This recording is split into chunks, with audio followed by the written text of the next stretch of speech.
సాధారణంగా పాము పేరు చెప్పగానే చాలా మంది వణికిపోతుంటారు. పాములు అంటే మనిషికి ఎంత భయమో, మనుషులంటే కూడా పాములకు అంతే భయం. అయితే వాటి రక్షణ కోసం అవి దాడి చేస్తుంటాయి. అందుకే కొందరు జంతు ప్రేమికులు పాములు కనిపిస్తే వాటిని చంపకుండా అడవిలో విడిచిపెట్టే ప్రయత్నాలు చేయాలని కోరుతూ ఉంటారు. ప్రపంచంలో ఉన్న అనేక రకాల సర్పాల్లో ఇప్పుడు మనం చెప్పుకునే ఈ పాము మాత్రం ముట్టుకోగానే చనిపోతుంది. కానీ కాసేపటి తర్వాత మళ్ళీ బ్రతుకుతుంది. పాముల జాతుల్లో హగ్నోస్ ఒకటి.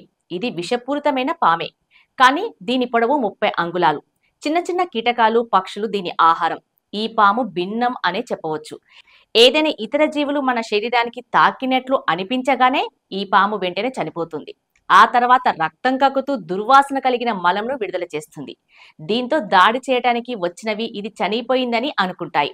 తర్వాత ఇది మళ్ళీ యథాస్థితికి వచ్చి అక్కడి నుండి వెళ్ళిపోతుంది. హగ్నోస్ పాము 4 రంగుల్లో ఉంటుంది. బూడిద, గోధుమ, పసుపు రంగుల్లో ఉంటాయి. కానీ ఎక్కువగా బ్లాక్ లో ఉన్న పాములే కనిపిస్తాయి.